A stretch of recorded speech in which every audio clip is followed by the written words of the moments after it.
গতকালকে আনুমানিক দুপুর 1:30 দুপুরের মধ্যে আমাদের এই সরকারি টিআরটিসি থেকে এখানে পরিচালনা শেরাওয়ালি ট্যুর অ্যান্ড ট্রাভেলসকে দেওয়া হয়েছিল এজেন্সিকে। তারা দীর্ঘদিন ধরেই এখানে তারা ব্যবসা করছেন, পরিবহন ব্যবস্থা তারা একটা সংস্থা পূর্ণবার্ষিক কাজ করছেন, কিন্তু দেখা গেছে নির্বাচনে পরে কিছু দুষ্কৃতী যারা, আমি বলবো যে ব্যক্তিগতভাবে তাদের হয়তো যারা ছিল সেই কারণেই এটা তাদের অভিজ্ঞ ভাঙচুর করেছে। এটা মূলত আমার আশা, আমার এখানে আমার আগে এসছেন পাপিয়া দত্ত জেনারেল সেক্রেটারি, উনি এসে গেছেন, আমাদের মেয়র কাউন্সিল খেলাধুলা এসছেন এবং অন্যান্যরা আমাদের সরকারি এখানে টিআরটিসির যারা আধিকারিকরা তারাও আছেন। পরবর্তী সময় চেয়ারম্যান টিআরটিসি সভাপতি আসবে।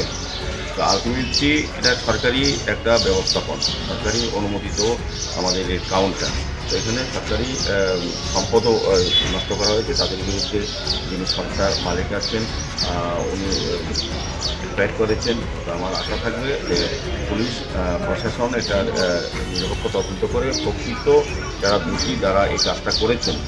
এখানে যে চন্দ্রপুরের একটা যে আইএসবিটিতে যে সুন্দরভাবে পরিবহন ব্যবস্থা চালু করার জন্য সরকার চেষ্টা করে যাচ্ছে দীর্ঘদিন ধরে, এবং টিআরটিসি কর্তৃপক্ষ তাকে বিনষ্ট করার উদ্দেশ্য এবং এর মধ্যে অন্য কোনো কারণ থাকতে পারে। সেগুলি আমরা পুলিশ আধিকারিকের সঙ্গে কথা বলবো, তারা যাতে এটা পর্যবেক্ষণ করে দোষীদের প্রকৃত শাস্তি দেয় এবং এই চন্দ্রপুর আইএসবিটিতে যে সরকারি সম্পদ রক্ষা করার ক্ষেত্রে তারা দায়িত্ব গ্রহণ করে। এবং পাশাপাশি আমাদের এখানে শুধু গাড়িগুলি থাকে লক্ষ লক্ষ টাকার দামে তা না, তার সঙ্গে কিন্তু মানুষ থাকেন যারা গাড়িকে ব্যবহার করে, তাদের জীবন সম্পত্তি দুটি কিন্তু জড়িত এটার মধ্যে।